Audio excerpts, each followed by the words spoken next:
सकता है आप लोग 65-70 के भी न हुए हों, और इसीलिए मैं ये मान के चलता हूं कि आप सब मेरे सब साथी हैं, हम साथी हैं। आप लोगों की आयु 60 वर्ष हुई इससे पहले आप निश्चित रूप से एक परिवार का पालन पोषण जब कर रहे थे तो आपके ऊपर जिम्मेवारियां थी, वो आप निभा रहे थे। जैसे ही आप 60 वर्ष के हुए हैं तो निश्चित रूप से मन में कुछ तकलीफों का एहसास भी होना शुरू हो जाता है। आपका अपना परिवार है, बेटे बेटियां, बहुएं हैं, दामाद हैं, भाई बहन हैं, वो एक परिवार है। लेकिन जब मैं आप सबको देखता हूं तो मुझे भी आभास होता है कि मैं भी एक परिवार रखता हूं, लेकिन मैंने अपने उस छोटे दायरे में कभी परिवार को नहीं माना। मैंने माना है कि पूरे हरियाणा की जनता, 2,87,00,000 लोग, लगभग 72 लाख परिवार, ये सब मेरा परिवार है। और इस नाते से आप मेरे परिवार के साथी हैं, मेरे भाई बहन हैं। अब आपकी तकलीफ जब बढ़ती है तो उस तकलीफ को मैं भी महसूस करता हूं कि किस प्रकार की तकलीफें 60 वर्ष की आयु के बाद हो जाती हैं। इन तकलीफों को दूर करने के लिए हमने एक प्रोग्राम तो बहुत शुरू किए हैं, परिवार के नाते भी, व्यक्ति के नाते भी। साथ ही एक बात जो हमको सबको स्मरण है कि कुछ वर्ष पहले हरियाणा के अंदर ऐसे परिवारों के लिए, ऐसे व्यक्तियों के लिए जिनकी आयु 60 वर्ष से ऊपर हो जाती है, उनको एक सम्मान निधि के नाते भी योजना शुरू की थी। और वो योजना शायद 100 रुपए के आसपास से शुरू हुई थी। समय बढ़ते बढ़ते उसमें बढ़ोतरी हुई और मुझे ध्यान है कि जब 2014 में हम लोगों ने सरकार संभाली तो उस समय ये पेंशन 1,000 रुपये मासिक थी। हमें लगा कि इसमें बहुत कमी है, इसको बढ़ाना चाहिए।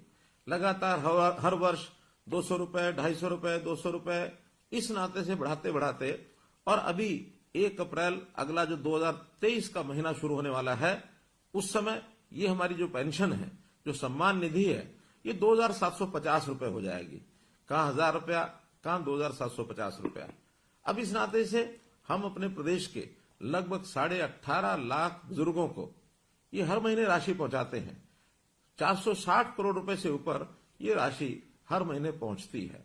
जब ये क्रम चलता हुआ हमने वर्षों तक देखा, एक बात और ध्यान में आई कि ऐसे सब बुजुर्गों को अपनी जब 60 वर्ष होने के बाद नई पेंशन बनानी पड़ती है तो उनको दफ्तरों के चक्कर काटने पड़ते हैं, दरखास्त लेकर के अपनी दस्तावेजों की फाइल बनानी पड़ती है, और फिर धक्के खा खा करके भी उनकी महीनों वर्षों तक पेंशन ही बनती है।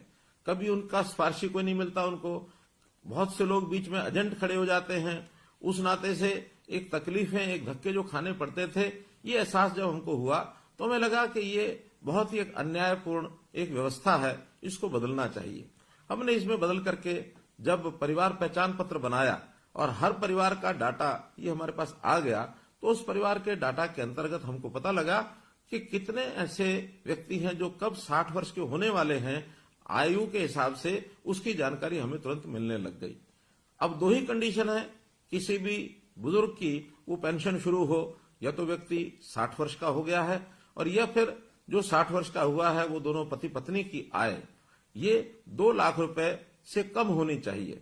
जब ये 2 लाख रुपए की बात आई तभी भी ध्यान में आया कि यार 2 लाख रुपए कम नहीं है, हमें लगा 2 लाख रुपया ये कम है। तो इस अगले महीने से हमने इस आय को भी बढ़ा करके 2 से 3 लाख रुपया कर दिया है, और इस 3 लाख के करने के बाद बहुत से लोग इसमें नए और जुड़ गए हैं। तब ये भी व्यवस्था बनाई कि जिस महीने में 60 वर्ष का व्यक्ति हो जाए उसको तुरंत अगले महीने से अपने आप पेंशन शुरू हो जाए। मात्र एक कागज पर आपको साइन करना होगा। कोई भी सरकारी कर्मचारी आपके यहाँ आपकी सहमति लेगा, क्योंकि सहमति लेनी भी आवश्यक है। बहुत लोगों ने ऐसे भी जो हमको मिले हैं जिन्होंने कहा था शुरू में जब व्यवस्था शुरू हुई कि हमको तो पेंशन की जरूरत नहीं है, इसलिए हम कहेंगे तो ही तो पेंशन देनी होगी। इस नाते से हमको ये भी लगा कि ऐसे बहुत से लोग हैं जो शायद ऐसे अवस्था के बाद भी उनको लगता है कि इस पेंशन का सरकार के ऊपर बोझ न डाला जाए, तो अपनी असहमति भी प्रकट करते हैं। उसी में से व्यवस्था निकली कि एक बार 60 वर्ष का होते ही एक सहमति पत्र पर हस्ताक्षर जरूर लेने चाहिए। तो हमने लेने शुरू किए हैं। 1 ही महीने के अंदर अंदर वो सहमति पत्र के साइन भी हम कराते हैं, और उसके बाद उन लोगों से जो सहमति पत्र देते हैं अपने आप ही, और ये जो पेंशन है ये जाना शुरू हो जाता है। हमने लगभग 6 महीने पहले इस व्यवस्था को शुरू किया था और इन 6 महीनों में 16,500 लोगों को और ऑटोमेटिकली अपने आप पेंशन मिली। तो ऐसे जो 16,500 लोग हैं, आज मैं उन सब 16,500 लोगों से उनके साथ टेलीफोन का संपर्क करके और ये बातचीत कर रहा हूं। निश्चित रूप से आपके मैं अनुभव भी बाद में सुनना चाहूंगा कि इस ऑटोमेटिक पेंशन बनने में कहीं आपको कोई कठिनाई तो नहीं आई है। मेरा पूरा विश्वास है कि ये कठिनाई नहीं आई होगी। अगर कोई आई भी होगी तो इसको हम तुरंत जो है दुरुस्त भी करेंगे, ठीक भी करेंगे। अब ये तो ऑटोमेटिक पेंशन बनने की बात है, लेकिन हम लोगों ने इस पेंशन को जो पहले से बनी हुई है उसमें भी लगभग 18.5 लाख परिवार जो मैंने बताए हैं उनको हम ये पेंशन दे रहे हैं। और इस पेंशन के माध्यम से मुझे ये भी ध्यान है कि आखिर तो हम परिवार वाले लोग हैं, हमारे बेटे बेटियां पोते पोतियां, हमारे सब परिवार के लोग, कभी कभी उनको सहयोग करना पड़ता है, उनको मान सम्मान करना पड़ता है, उनको कोई कहीं ना कहीं दान दक्षिणा देने की भी हमारी मन की इच्छा होती है, तब भी हम देते हैं। तो एक सुविधा ये हरियाणा के लोगों को जो मिल रही है, लगभग 2750 रुपए की जो अब योजना अप्रैल से बनी है, ये भी एक दावे के साथ मैं कह सकता हूं कि इतनी राशि केवल हरियाणा प्रदेश ही है जो ये 2750 रुपया और ये दे रहा है, और किसी प्रदेश में इस प्रकार की व्यवस्था ये ऐसी नहीं है।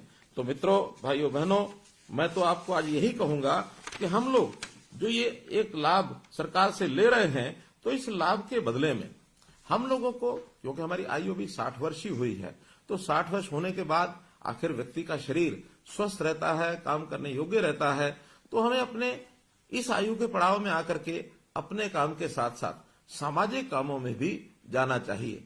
ऐसे जितने भी हमारे रिटायर्ड लोग हैं, जितने ऐसे बुजुर्ग हैं या नौजवान भी हैं जो अपने आप एक स्वयं सेवक के नाते, एक वॉलंटियर के नाते काम कर सकते हैं, उनका भी एक पोर्टल बनाया है। उनको हम रजिस्ट्रेशन कराते हैं और रजिस्ट्रेशन कराने के लिए अगर अपना मन माने कि हमको आखिर कोई ना कोई समाज का काम करना चाहिए, क्योंकि जैसे मैंने कहा ये समाज है, ये हमारा परिवार है, एक छोटा परिवार जिसके अंदर हम पैदा हुए, हमारे आगे परिवार के सदस्य, बेटे बेटियां, बहन भाई, हमारे जो दोते दोतियां, पोते पोतियां और हमारी बहुएं, हमारे दामाद, एक परिवार। दूसरा परिवार ये सारा समाज, ये भी एक परिवार है। वसुधैव कुटुंबकम, ये बात हमारे ऋषि मुनियों ने भी हमेशा कही है कि अपना जो मन है ये बड़ा करना चाहिए। ऐसा कहते हैं, अयम निजा प्रोवेति, यानी ये मेरा है, ये तेरा है। गणना लघु चेतसाम, ये छोटे दिल के लोग करते हैं। उदार चरिता नाम तो, बड़े हृदय के लोग वही होते हैं। वसुधैव कुटुंबकम, जो पूरे विश्व को, पूरे संसार को अपना परिवार मानते हैं। आखिर अपनी सोच हमको बड़ी करनी चाहिए। और अभी तक हमने शायद अपने परिवार पालन पोषण में ही सारा समय लगाया होगा, लेकिन एक आयु के पड़ाव के बाद, जैसे हमारी प्राचीन परंपरा होती थी वानप्रस्थ आश्रम की, तो इस वानप्रस्थी आश्रम के अंदर जाकर के हमको समाज की भी चिंता करनी चाहिए। क्योंकि कभी भी कोई एक अकेला व्यक्ति या एक अकेला परिवार ये अपने आप में पूर्ण इकाई नहीं हो सकते, अपने आप में सारा काम अपने आप नहीं कर सकते। हमको प्राय सभी काम करने के लिए समाज की भी आवश्यकता होती है। यदि सारे समाज की हम चिंता करेंगे तो समाज हमारी भी चिंता करेगा। तो इसलिए वॉलंटियर बनने के लिए हमने जो पोर्टल बनाया है, उस पोर्टल के बारे में मैं बताता हूं। उसका नाम है samarpan.gov.in, अंग्रेजी का ये शब्द है। आपको अगर न ध्यान में आए तो आप निश्चित रूप से आपके गांव में जो भी कोई कंप्यूटर के नाते से जो कोई वहां साझा सेवा केंद्र है, अथवा जिसको CSC कहते हैं या अटल सेवा केंद्र कहते हैं, या कोई भी कंप्यूटर जानने वाला व्यक्ति, उसको हम बता सकते हैं कि मैं भी अपना नाम वॉलंटियर इस नाते से उसमें जुड़वाना चाहता हूं। तो इस नाते से हम और वॉलंटियर बन सकते हैं। हमने इस प्रकार की सेवाएं बहुत, जो खास करके बुजुर्गों के लिए तो शुरू की हैं, समाज के हर वर्ग के लिए हम परिवार पहचान पत्र के माध्यम से उनकी योग्यता के, उनकी क्षमता के हिसाब से, उनकी स्थिति के हिसाब से, खास करके आर्थिक स्थिति के हिसाब से बहुत सी योजनाएं हमने शुरू की हैं। हमने इस परिवार पहचान पत्र के अंदर जितने भी नागरिक हैं, अर्थात 2,87,00,000, इनको 6 भागों में बांटा है। 0 से 6 वर्ष तक जब बच्चे होते हैं, बहुत छोटे बच्चे, आखिर उनकी भी संभाल करनी होती है। हमने महिला एवं बाल कल्याण विभाग के नाते से उनको ये जिम्मा सौंपा है। हमारी आंगनवाड़ी वर्कर्स, हमारी आशा वर्कर्स, हमारे जो क्रच हैं, हमारे जो स्कूल हैं, जहां जहां ये बच्चे पढ़ सकते हैं, और जो हमारा इनके स्वास्थ्य को ठीक रखने के लिए या इनको कोई आगे बीमारी न लगे उसके लिए टीकाकरण करने के लिए ये विभाग उनका काम करता है। ऐसे ही 6 वर्ष से लेकर के और 16-18 वर्ष तक ये जो एक हमारे बालक परिवारों के, इनको स्कूल शिक्षा का जो विभाग है वो इनकी चिंता करता है। ये सब बालक पढ़ने के लिए जाएं। कोई बच्चा ऐसा तो नहीं है जो किसी स्कूल में पढ़ नहीं रहा है, घर में ही रहता है, या उसको कोई स्वभाव के नाते से कोई कहीं गलत आदत तो नहीं लग गई है। तो हर बच्चे की संभाल करना ये इस विभाग के जिम्मे रहेगा।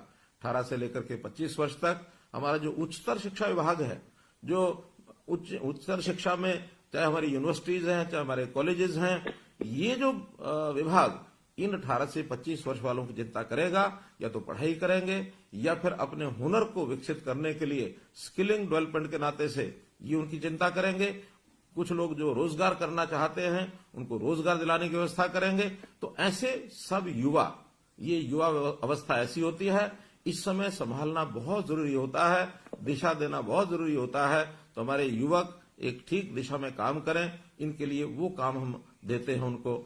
इसी प्रकार 25 वर्ष से लेकर के 40 वर्ष तक ये ऐसे युवा होते हैं जो स्पोर्ट्स में काम करते हैं, जो कहीं ना कहीं नौकरी की तलाश करते हैं। तो इस नाते से इनके युवकों की गतिविधियों में ये भाग लें और हर किसी को अपने परिवार पालन के अंदर सहयोग करने के नाते रोजगार प्राप्त हो, ये काम हम उसके लिए भी करते हैं। ये भी हमारा जो यूथ अफेयर्स जो डिपार्टमेंट है, ये जो और स्पोर्ट्स डिपार्टमेंट है, वो लोग इनका पूरा ध्यान रखेंगे। इसी प्रकार 40 से 60 वर्ष तक का रेवेन्यू डिपार्टमेंट हमारा है, क्योंकि ये प्राय सब लोग अपने काम में लग जाते हैं। कोई छोटा काम करे, बड़ा काम करे, नौकरी करे, दुकान करे, उद्योग करे, इन सब के जिम्मे अपने परिवार का पालन पोषण होता है। इनको किसी प्रकार की कठिनाई न आए, ये भी काम उनके जिम्मे लगाया जाता है।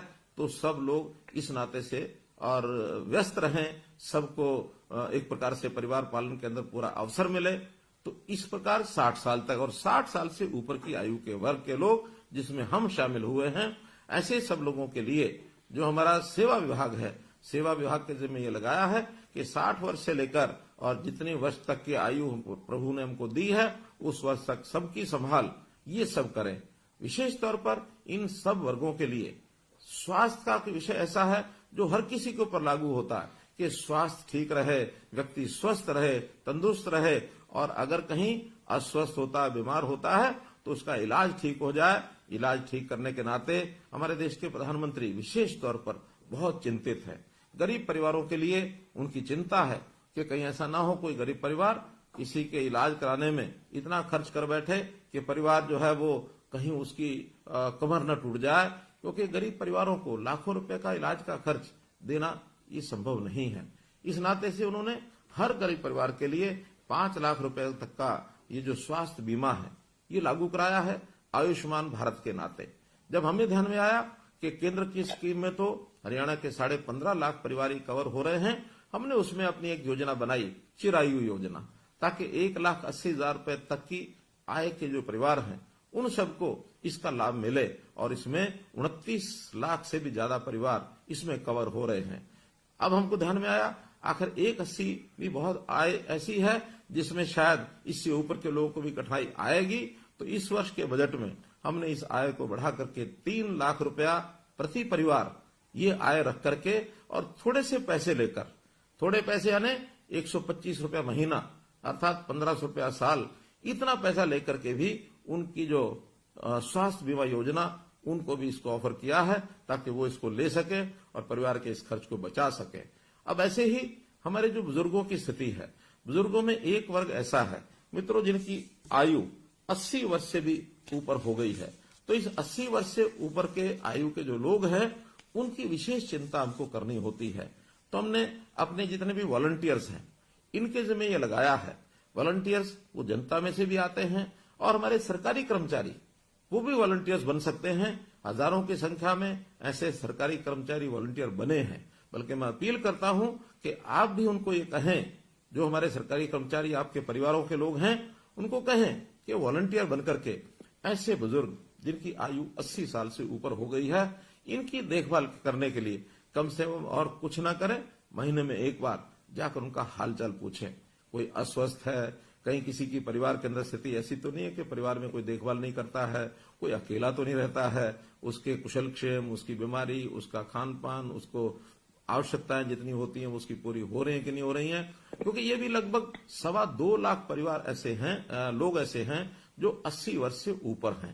तो इन 2.25 लाख लोगों की भी चिंता हमको करनी चाहिए। ये हमारे बुजुर्ग हैं और बुजुर्ग हमारे माता पिता के बराबर होते हैं, तो हम अपने माता पिता के बराबर बुजुर्ग 80 साल, 90 साल, 100 साल से भी ऊपर की आयु के लोग लगभग 3,500 लोग आज ऐसे हैं जिनकी आयु 100 वर्ष से भी ऊपर है। तो एक बहुत बड़ा ऐसा वर्ग है जिन्होंने सारा जीवन, चाहे अपने परिवार को पालते हुए भी जो सेवा की है समाज की, एक बहुत बड़ी सेवा है। तो हम आज उन बुजुर्गों को जरूर देखभाल करें। सरकार ने एक योजना बनाई है ऐसे बुजुर्ग जो अकेले रहते हैं, क्योंकि ये भी एक बड़ी संख्या है जो आज ध्यान में आता है कि 80 साल से ऊपर की उम्र है और अकेले रहते हैं। ये संख्या भी कम नहीं है। ये संख्या लगभग